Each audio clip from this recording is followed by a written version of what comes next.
Hello, welcome back. ഇന്നും മെയിനായിട്ടും ഒരു ടിപ്സ് ആയിട്ടാണ് വന്നേക്കണേ. ടിപ്സ് എന്ന് പറയാം. ഞാൻ എൻ്റെ ഹെയറിൽ ഞാൻ ഇതുവരെ ട്രീറ്റ്മെൻറ്റ്സോ കാര്യങ്ങളോ ഒന്നും തന്നെ എടുത്തിട്ടില്ല. കുറച്ച് കേളിയും അതുപോലെ തന്നെ കുറച്ച് സ്ട്രെയിറ്റും ആയിട്ടുള്ളൊരു ഹെയറാണ് എൻ്റെ. അപ്പോൾ ഞാൻ ചെയ്യാറുള്ള ഒരു കാര്യം, നേരത്തെ മുതൽ ചെയ്യാറുള്ള ഒരു കാര്യം, അതാണ് ഞാനിന്ന് ഷെയർ ചെയ്യാൻ പോകുന്നത്. ഞാൻ ചെയ്തിട്ടുള്ളത് നമ്മളുടെ ഈ ഒരു പാക്ക് ഞാൻ ഉണ്ടാക്കും. അതായത് എഗ്ഗും വെളിച്ചെണ്ണ വെച്ചിട്ട് ആയിരുന്നു ഞാൻ മെയിനായിട്ടും ചെയ്തുകൊണ്ടിരുന്നത്.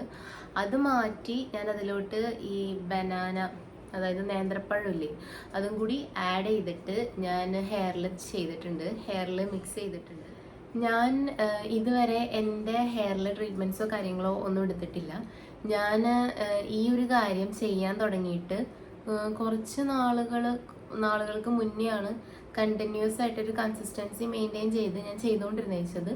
ഇപ്പോൾ ശരിക്കും പറഞ്ഞാൽ ഞാൻ ചെയ്യാറില്ല.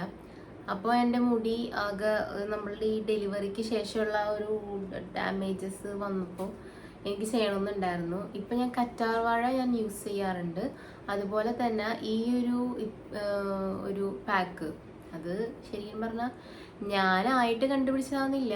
ഞാൻ ഈ ഗൂഗിളിലൊക്കെ സെർച്ച് ചെയ്ത് എൻ്റെ ഒന്നാമത്തെ ഓയിലി സ്കാൽപ്പുള്ള എൻ്റെ ഈ ഓയിലി സ്കാൽപ്പ് ആയതുകൊണ്ട് തന്നെ എനിക്ക് അങ്ങനെ ചെയ്ത ഒരു തൃപ്തി വരില്ല. കാരണം നമ്മൾ ഈ ഓരോ കാര്യങ്ങളും മുടിയിൽ അപ്ലൈ ചെയ്യുമ്പോൾ ഫുൾ ഇങ്ങനെ ഓയിലി ആയ പോലെ, വാഷ് ചെയ്ത് കഴിഞ്ഞാലും ഓയിലി ആയ പോലത്തെ ഒരു ഇത് വരാറുണ്ട്. അപ്പോൾ അത് വരാതിരിക്കാൻ വേണ്ടി ഞാൻ ശരിക്കും ആകെ ചെയ്യാറുള്ള കാര്യം ഈ പറയുന്ന പോലെ കറ്റാർവാഴ മാത്രമാണ് ഞാൻ ചെയ്യാറുണ്ടായിരുന്നത്. വെറുതെ ആ ഒരു ജെല്ല് മാത്രം തേക്കാറുണ്ടായിരുന്നുള്ളൂ. പിന്നെ ഈ ഒരു ടിപ്പ് എനിക്ക് കിട്ടിക്കഴിഞ്ഞപ്പോഴാണ് ഞാൻ ഇത് ചെയ്യാൻ തുടങ്ങി. അപ്പോൾ അത് ഇപ്പം എങ്ങനെയാണെന്നുള്ളത്, അതുപോലെ തന്നെ ആദ്യമായിട്ടാണ് എൻ്റെ ഈ ചാനൽ കാണുന്നതെങ്കിൽ ഒന്ന് സബ്സ്ക്രൈബും കൂടി ചെയ്ത് സപ്പോർട്ട് ചെയ്യണം കേട്ടോ. ഞാനിത് വീക്കിലി ചെയ്യാറുള്ള കാര്യമല്ല, മന്ത്ലി മാത്രമാണ് ഞാൻ ഈ കാര്യം ചെയ്യാറ്. ഇത് ചെയ്തതിന് ശേഷമാണ് എൻ്റെ ഹെയർ കുറച്ചും കൂടി സ്മൂത്തനായിട്ട് മാറിയിട്ടുള്ളത്. അല്ലെങ്കിൽ ഒരു കേളി സ്ട്രെയിറ്റ് ഹെയർ തന്നെയാണ് എൻ്റെ. ഇതും കൂടി ചെയ്യുമ്പോൾ ഒന്നും കൂടി നമുക്ക് ഹെയർ സോഫ്റ്റ് ആയിട്ട് തോന്നും. ഞാൻ ആക്ച്വലി എൻ്റെ ഹെയറിൽ ചെയ്തിട്ട് അത് സക്സസ് ആയിട്ടുള്ള കാര്യം മാത്രമേ ഞാൻ ഷെയർ ചെയ്യാറുള്ളൂ കേട്ടോ. വേറെ ബാക്കി എന്തെങ്കിലും ഞാൻ ചെയ്തിട്ട് അത് ചെയ്യാതെ എന്തെങ്കിലും വന്ന് പറയണേറ്റവും നല്ലത്, നമ്മൾ എന്തെങ്കിലും ഒരു കാര്യം ചെയ്തിട്ട് അത് നമുക്ക് വർക്കായിട്ടുണ്ടെങ്കിൽ അങ്ങനെ ചെയ്യാനാണ് കൂടുതലും എനിക്ക് താല്പര്യം. അതുകൊണ്ടാണ് ഞാൻ എനിക്ക് ചെയ്ത് അത് സക്സസ് ആയിട്ടുള്ള കാര്യം ഞാൻ ഷെയർ ചെയ്യുന്നത്. ഈ ഒരു വീഡിയോ പോലെ തന്നെ മുന്നത്തെ വീഡിയോയിലും ഞാൻ ഇതുപോലെ ഫേസ് പാക്ക് ഇട്ടിട്ടുള്ള ഒരു വീഡിയോ ഞാൻ ഷെയർ ചെയ്തിട്ടുണ്ട്. അതും എനിക്ക് സക്സസ് ആയിട്ടുള്ള വീഡിയോയാണ് ഞാൻ ഷെയർ ചെയ്തിട്ടുള്ളത് കേട്ടോ. വേറൊരു ഫേസ് പാക്ക് യൂസ് ചെയ്തിട്ട് നമ്മൾ 1-2 ഫേസ് പാക്കുകൾ യൂസ് ചെയ്തിട്ടുണ്ടാവുമല്ലോ, അതിനേറ്റവും ഭയങ്കര നമുക്ക് ഹെയറിന് കുറച്ച് ബെറ്റർ ആയിട്ട് എനിക്ക് ഈ ഫേസ് പാക്ക് യൂസ് ചെയ്തതിന് ശേഷമാണ് കേട്ടോ തോന്നിയിട്ടുള്ളത്. അപ്പോൾ അതെങ്ങനെയാണ് ഉണ്ടാക്കുന്നതെന്ന് നോക്കാം. ആദ്യമായിട്ട് നമ്മൾ ഒരു ജാർ എടുത്തിട്ട് അതിലേക്ക് നമ്മൾ വീട്ടിൽ ഉപയോഗിക്കുന്ന കോക്കനട്ട് ഓയിൽ കുറച്ച് ആവശ്യമുണ്ട്. പിന്നെ ഒരു പഴം, അതുപോലെ തന്നെ മുട്ട. ജാറിലേക്ക് നമുക്ക് ആവശ്യത്തിനുള്ള മുട്ട, എത്ര പേരാണ് വീട്ടിൽ യൂസ് ചെയ്യുന്നത് അതനുസരിച്ച് നമുക്ക് ക്വാണ്ടിറ്റി കൂട്ടാം കേട്ടോ. ഞാനിപ്പോൾ എനിക്ക് വേണ്ടി മാത്രമാണ് എടുത്തിട്ടുള്ളത്. അപ്പോൾ അതിലേക്ക് ഞാനൊരു മുട്ട ആഡ് ചെയ്തിട്ടുണ്ട്. ഇതിപ്പോൾ 2-3 പേര് യൂസ് ചെയ്യുന്നുണ്ട് ഈ മാസ്ക് വീട്ടിൽ എന്നുണ്ടെങ്കിൽ നമുക്ക് ഒരു മുട്ടനേക്കാളും ഒരു 2-3 മുട്ട യൂസ് ചെയ്യാം പാക്കായിട്ട് ഉപയോഗിക്കാനായിട്ട്. ഞാൻ അതുപോലെ തന്നെ മുട്ടയും അതിലേക്ക് കുറച്ച് വെളിച്ചെണ്ണയും പിന്നെ ഒരു പകുതി പഴമാണ് ആഡ് ചെയ്തിട്ടുള്ളത്.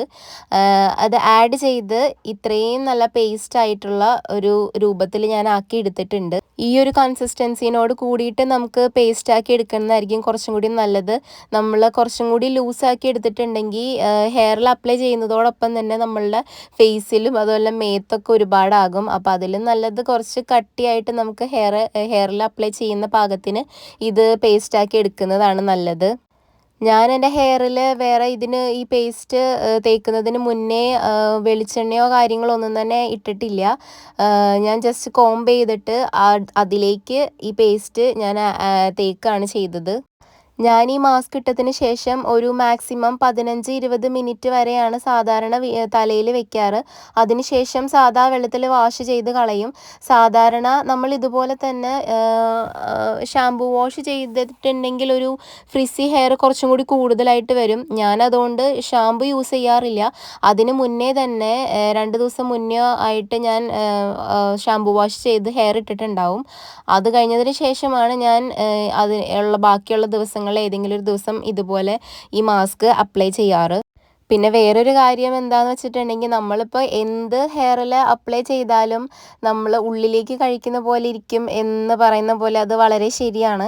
നമ്മളിപ്പോൾ പുറത്ത് എന്ത് അപ്ലൈ ചെയ്തിട്ടും ഉള്ളിലേക്ക് നമ്മൾ കഴിക്കുന്ന ഫുള്ളും നല്ല ഭക്ഷണങ്ങളല്ല എന്നുണ്ടെങ്കിൽ അതനുസരിച്ച് നമുക്ക് ഹെൽത്തിലായാലും ഹെയറിലായാലും ചേഞ്ചസ് ഒന്നും ഉണ്ടാവില്ല. അപ്പോൾ ഇതായിരുന്നു എൻ്റെ ഇന്നത്തെ വീഡിയോ. ടിപ്പ് ഇഷ്ടപ്പെട്ടെങ്കിൽ ലൈക്കും സബ്സ്ക്രൈബൊക്കെ ചെയ്യണം കേട്ടോ. And thanks for watching. By.